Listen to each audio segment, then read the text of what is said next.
I've got a confession to make. I hated history at school. I was taught by a retired vicar who managed to make it more dull and more boring than any other subject. It was dates, battles, kings and queens. Did you have it like that? It all seemed so complicated and so irrelevant. What was the point? What was the use of learning it all except to pass an exam?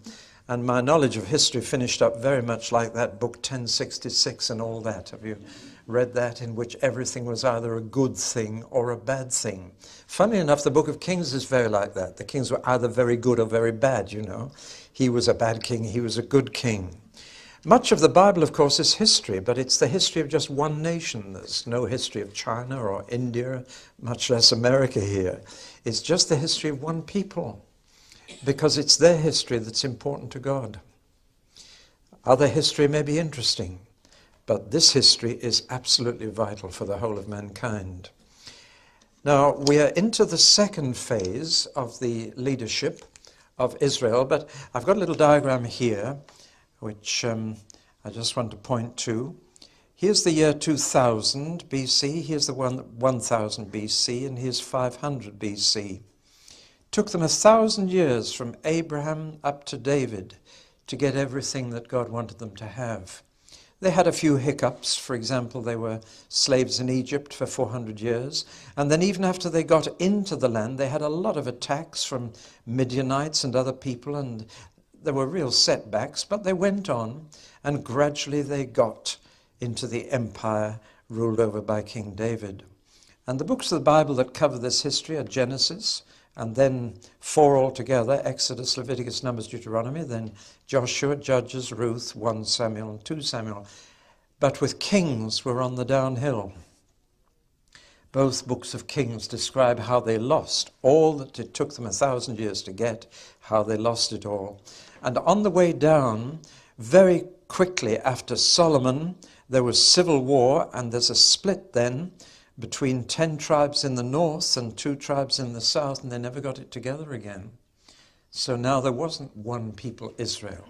The 10 tribes in the north kept the title Israel because there were 10 of them. And the 2 in the south gave themselves the title of Judah because Judah was the big one and the remnant of Benjamin was so small. So you had civil war.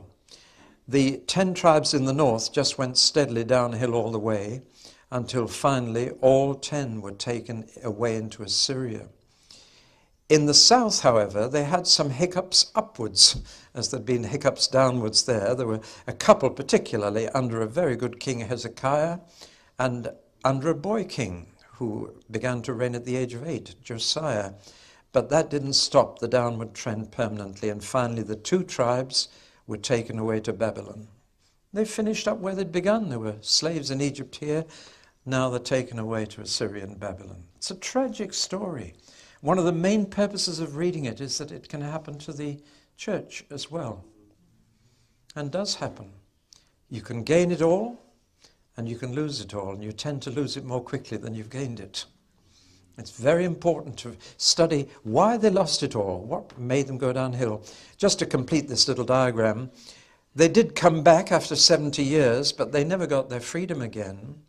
They were then ruled by priests rather than prophets or princes, and they were occupied by the Egyptians, by the Syrians, by the Greeks. They had a terrible time under a Greek called Antiochus Epiphanes for 3.5 years. He did the most terrible things. He sacrificed pigs on the temple altar, erected a statue of Zeus in the temple, and turned the temple vestries into brothels. And he is a picture of Antichrist.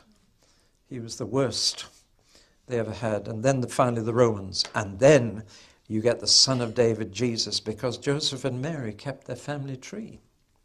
They were descended from King David.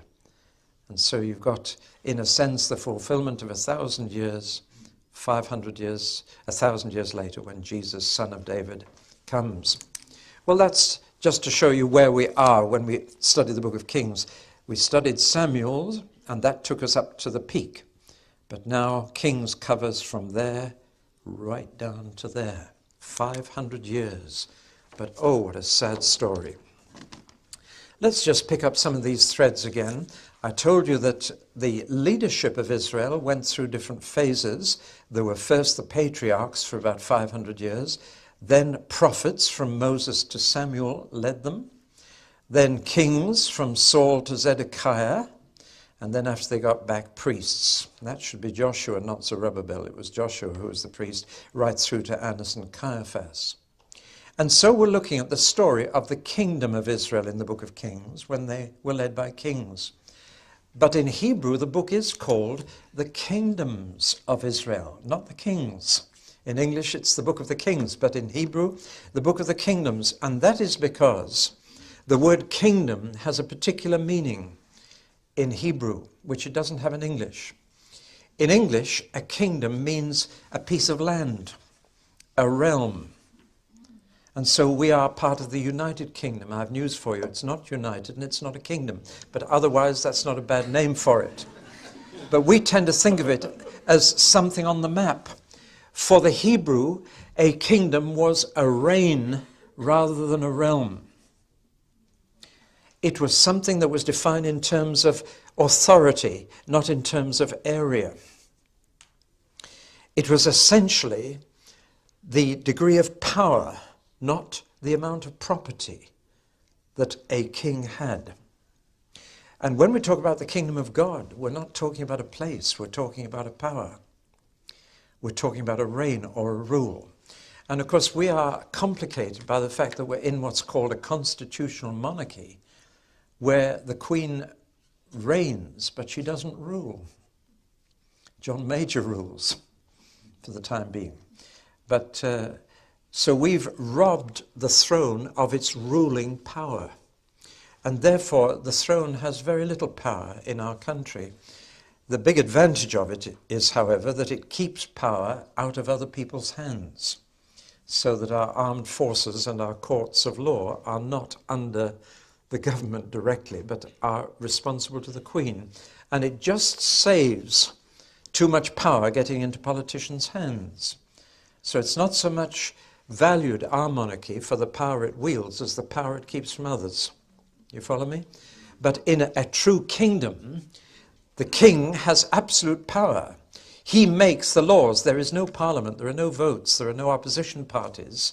The king rules. And he rules by decree and not by debate. He makes a law, and everybody's got to toe the line. And would you like to live in a kingdom?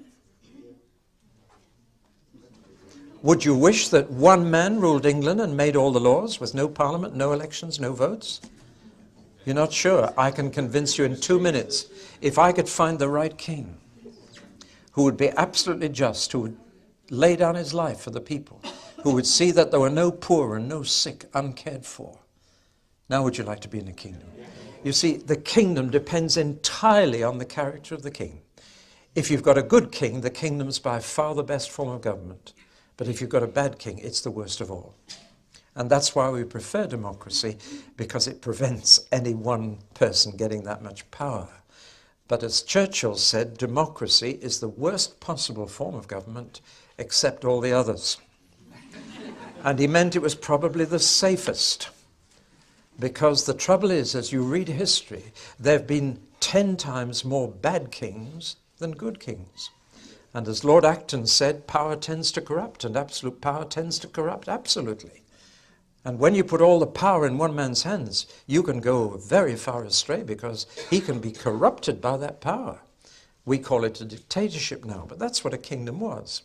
So we need to understand the Hebrew title for these books is The Kingdoms of Israel. And a kingdom was the rule of a man. And his kingdom ceased when he ceased. And another kingdom began. So whereas we talk about the kingdom of Israel, they talked about the kingdoms, plural, of Israel, one after the other. I just mention that because if you want to understand the phrase the kingdom of God, that's the background. You won't understand it from the phrase United Kingdom. But you do need to understand it from the book of Kings. So that the king's character and his conduct decided the fate of the nation. Until Israel had a king, the history books talk about what the people did. But as soon as they had a king, The history books of the Bible only talk about what the king did, because you could assume that what the king did, everybody else would do. They would follow him, and he would say, "This is my law, you keep it, or else." And so they followed the king, and his character was the biggest factor. If a good king, they were in peace. A bad king, they found themselves at war. And so in the book of Kings, the emphasis is on the ruler, what he did, and whether he was a good king or a bad king. And that was measured very simply by one standard, David. If he was like David, he was a good one. If he was not like David, he was a bad one. David became the kind of yardstick, mainly in his earlier years before his downfall.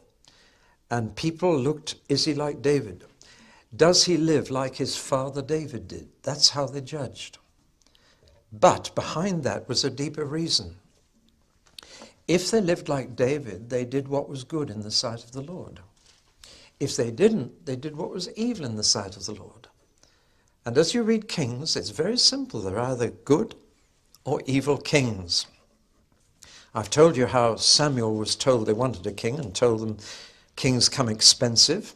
In fact, he tried to say, you already have a king. God is your king. Do you know, way back in the days of the judges, when Gideon defeated the Midianites, they came to Gideon and said, we want you to be our king and to start a dynasty. We want your son to inherit the throne after you, and then your grandson. We want a king. And Gideon was very wise. Gideon said, I will not be your king. You already have one. God is your king. But I'm afraid they later changed their minds and they got their kings. Now it's very interesting. This is not a straight history book in the normal sense, because the proportion of pages given to each king varies so much. For example, there was a king called Omri in the north who had an outstanding reign. Politically, he was a genius. Economically, he lifted them. He did he was a mighty king, and yet he's dismissed in the book of Kings in 7 verses. Because however efficient he was at kinging, he did evil what was evil in the sight of the Lord. So in God's sight, whatever great achievements he had, nothing. See? That's how God judges prime ministers. They may achieve tremendous things, but God doesn't look at that. He says, how did he live? What did he believe? How did he behave? And therefore, you get another king to whom whole chapters are devoted. And this proportion tells you an awful lot about God's point of view. It is certainly based on history, but it is a selection. No history is objective. When anybody sits down to write history, they do 3 things. Number 1, they select. Selection is the first thing they have to do, which means out of everything that's happened, you select what you think is important. The next step of this historian is connection. He then has to show how the things he has selected connect with one another, how this led to that. And the third step is explanation as to why this led to that. So every historian goes through these 3 steps of selection, connection, and explanation. And therefore he is entirely governed by what he thinks is important and how he thinks these events connect up and why he thinks A leads to B leads to C. And here we have not objective history, there's no such thing. We have subjective history, but it's God writing. That is why, as I've told you, in the Old Testament, the books of Samuel and Kings are called the former prophets, along with Joshua and Judges, because this is history written by prophets, written from a prophetic point of view, from God's angle. And it's God who's selecting what is important. It's God who's connecting things up. It's God who's explaining why things have happened and turned out as they have. So we're not reading history, we're actually reading prophecy. And it comes in the second part of the Jewish Old Testament. They have the law, which is the first 5 books, the law of Moses, the prophets, both the former and the latter prophets, and the writings, which is a kind of miscellaneous collection of everything else like Psalms and Proverbs. They have the latter prophets, and they're Isaiah, Jeremiah, Ezekiel, and the 12 minor prophets. Now, we tend to call these books history and those books prophecy, but they were wiser. The Jews say, no, it's former prophets and later prophets, or latter prophets. Got it? Well, now, let's move on. And we're studying the history of the kingdom of Israel. This is holy history. It's history with a moral, a record with a message. It's not just a lesson about history, but it's a lesson from history. There's a big difference. Somebody says history repeats itself. It has to, because nobody listens. And others have said that if you forget the past, you are condemned to relive it. And that's why history is important, because otherwise we're going to make the same mistakes and we're not going to learn. And that's why we read this history. It's about history and a lesson from history. And there's such a clear pattern. If you add up the reigns, or as the Jews would say, the kingdoms of each king, you will find an astonishing fact. Add the number of years together and divide by the number of kings, and you will find this, that every good king reigned on average 33 years. Isn't that interesting? But every bad king reigned on average 11 years.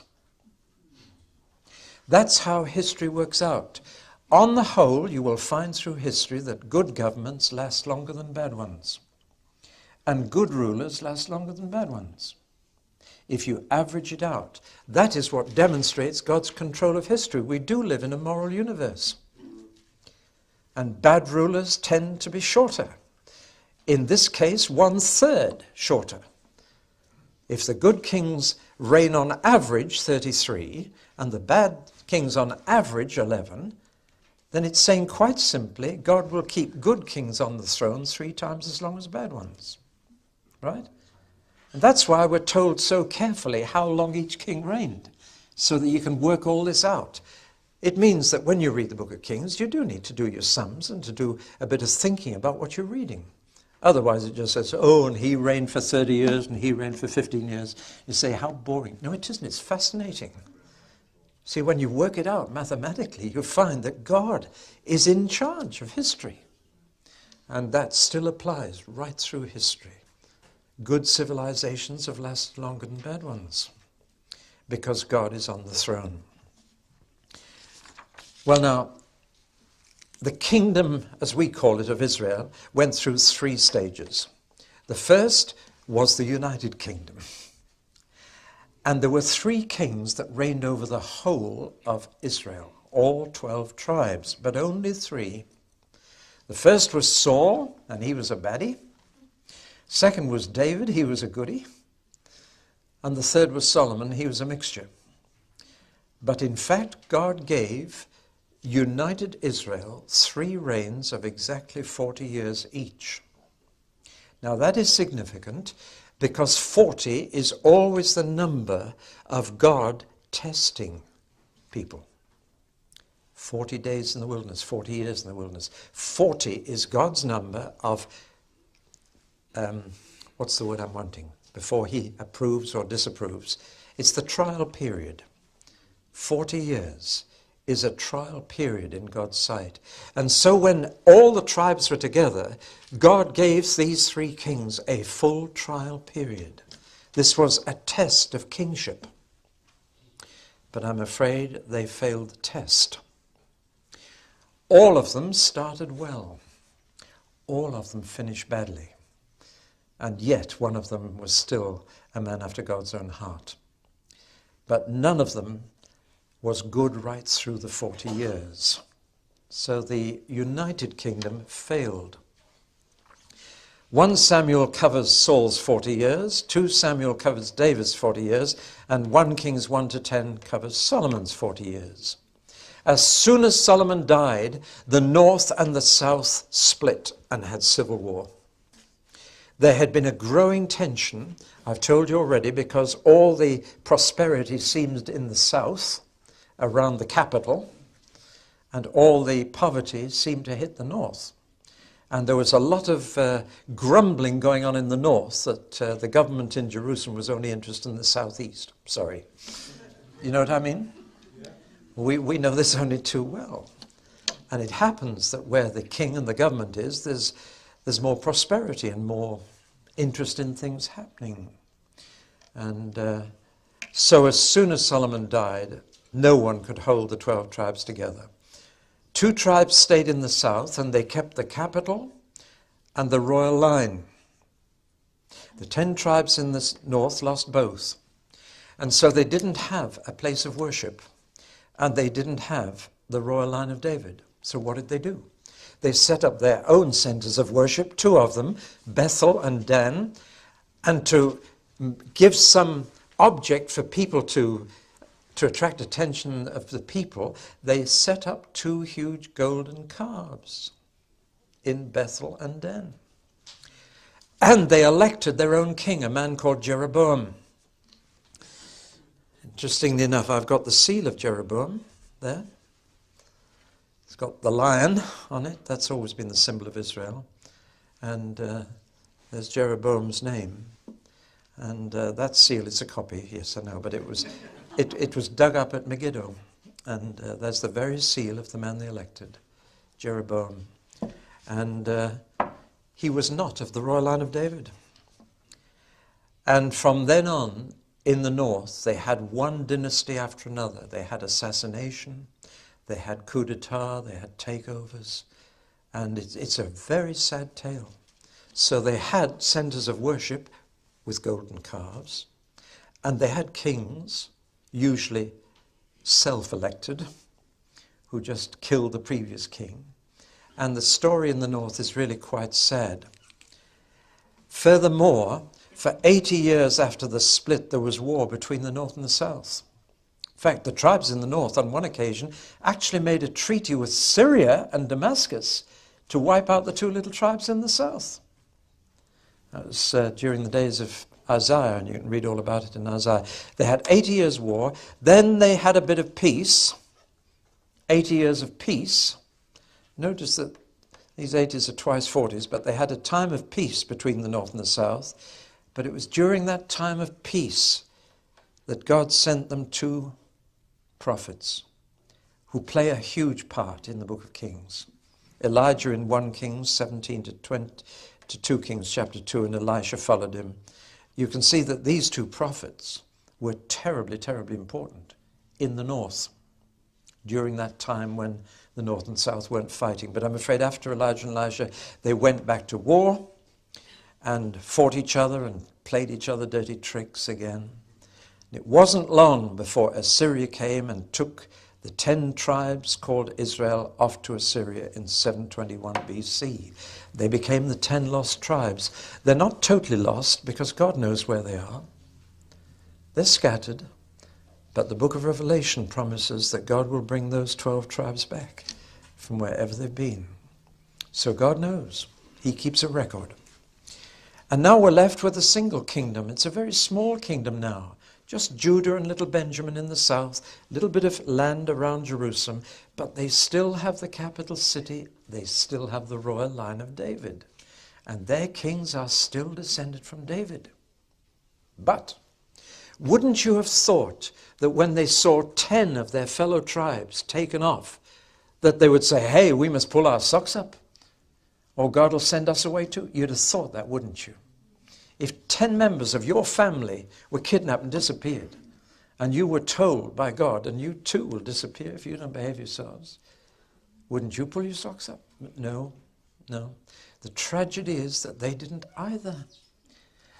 And God never punishes anyone without warning them first. It's a lovely thing about God. He said through the prophet Amos, I'll never do a thing unless I send a prophet first to tell people what I'm going to do.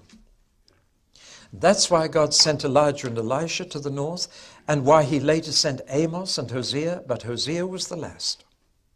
And after Hosea, no more.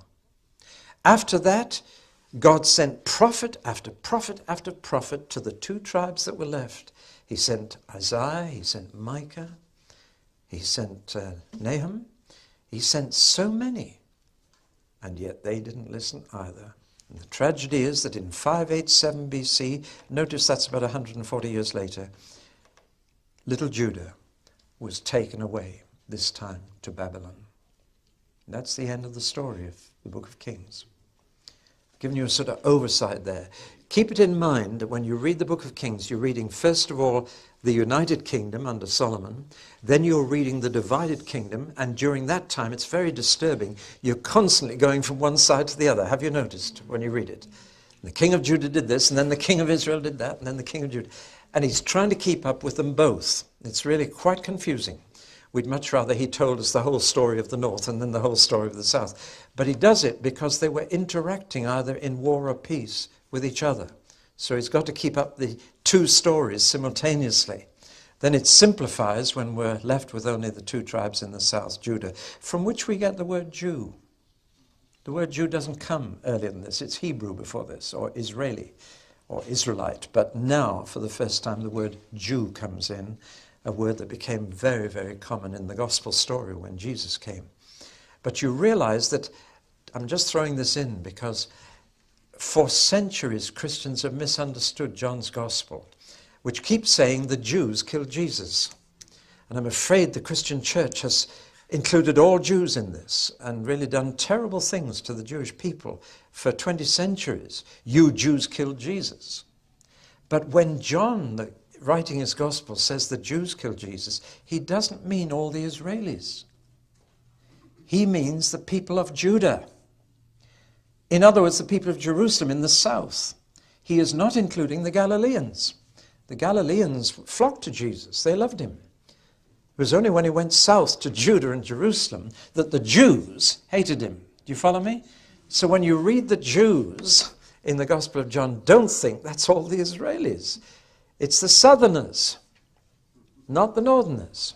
I just throw that in because we could have avoided centuries of misunderstanding had we realized that. Jew means someone from Judah.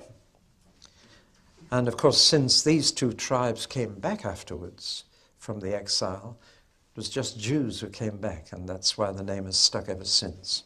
Hope that's explained a little something to you. Well, now let's ask a few basic questions. Who wrote this book or these books?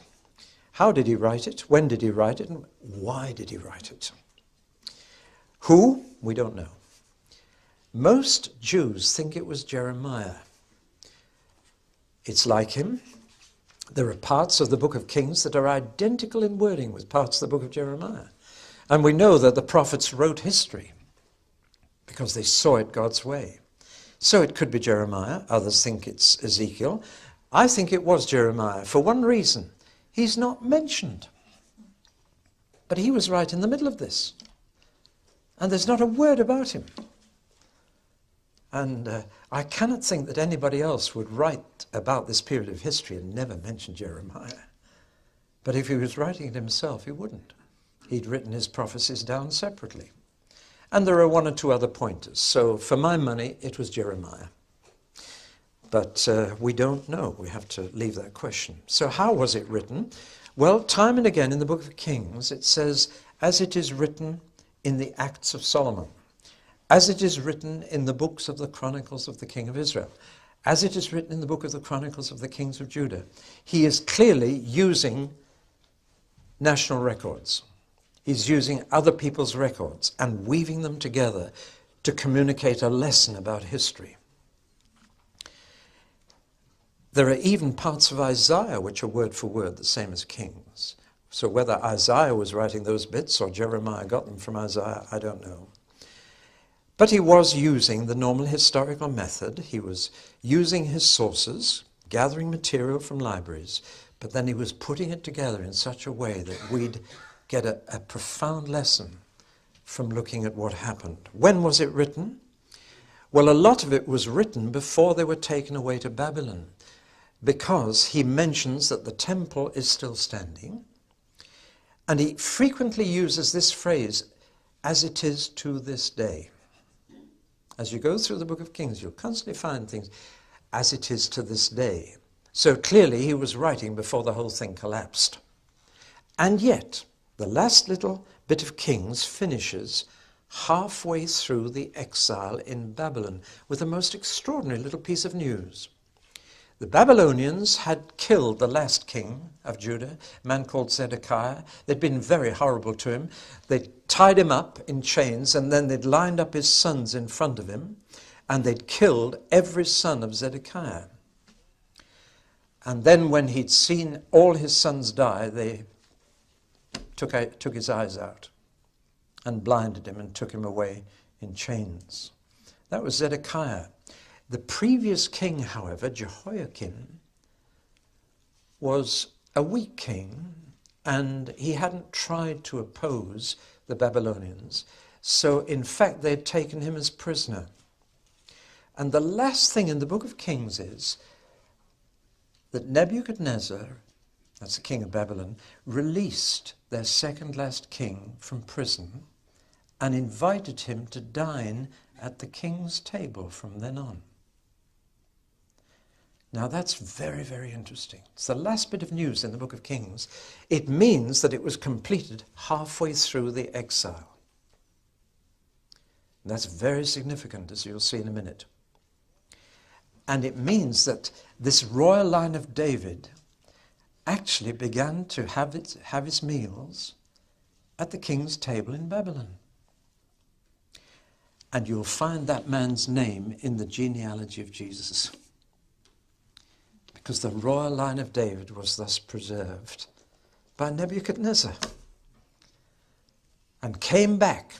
And the royal line came back in the person of a man called Zerubbabel. But we'll know more about him when we study another book. So all through this, disaster after disaster, horror after horror, the royal line was kept, but they lost even Jerusalem, the city of God's name. Well, now that brings us to the most important question: why was it written? We can now see a clear reason. Here is an entire nation that has lost its land, lost its capital, been taken away forcibly, and that generation will never see home again. And they must have talked like this: God's deserted us. God doesn't love us anymore. Why has God let this happen to us? It's the sort of thing you would ask if this happened to you and your children, and you'd been forcibly removed from your land and knew you'd never see home again. You'd be full of questions. Where's God? Our God has let this happen to us. The whole of the book of Kings is an answer to why has God let this happen. The writer is saying it's your own fault. God hasn't broken his promises to you. He's kept them. He promised to do this to you if you misbehaved. So don't you blame God. God has kept his promise. And he's using all these records of the kingdoms of the slide down to show them that one thing is certain: God is faithful to his word. This is not an accident. You caused it to happen because you knew what God had said he would do, and yet you ignored him. But then that's human nature. We know deep down that God will judge us one day for how we live. What do we do about it? See, human nature is so perverse, so stiff-necked, to use God's adjective, that we go on living in a way that we know makes God angry. And we trade on his patience. Like the German poet Heine, who was an atheist Jew, who finished up in Paris and died young after a lifetime of sin. They called a priest to hear his confession, and he refused to make a confession. He just said as he lay dying, "Dieu me pardonnera, c'est son métier." God will forgive me, that's his trade. And Heine's dying words go down as someone who took advantage of God's patience and didn't realize that God's patience can run out. It took hundreds of years, but in the long term, the mills of God grind slowly, but they grind exceeding small. We need to remember that judgment does come. Sooner or later, we pay. Well, that's why the book is written. And it just uses history as a profound lesson to these people. And yet there is hope, even in this dark book. There's hope because God has promised never to break his part of the covenant. Again and again, I've underlined it every time it comes in the Old Testament. God says, you may break the covenant, I never will. Therefore, when you are taken away to another land, I will bring your children back. God keeps his promise. He never breaks a word. He promised he'd take them out of the land. He promised to bring their children back. And he did. They were 70 years in Babylon. Do you know why? Probably told you before. Because God had made a law that they must let the soil rest every 7th year. Let it have a holiday so that it could be rejuvenated. And they had ignored it for all those 500 years, from Solomon onwards. Now, if you work that out, how many years' holiday had the land missed? 70. And God said, if you won't give the land a rest, I will. And you stay out of the land until it's caught up with its holidays. It's all there. It all fits together. And so that's why it's written. If it was Jeremiah, he said, I'm going to write the history of the last 500 years so that the people will get the message. This disaster has come on the whole 12 tribes because they didn't keep the covenant. But it's not hopeless. God has promised to keep the royal line of David going. He's promised to bring the children back. And he will do that too. Let me stand. I am tired. I am weak. I am worn. Through the storm, through the night, lead me on to the light. Take my hand, precious Lord, and lead me home. When my way grows drear, precious Lord,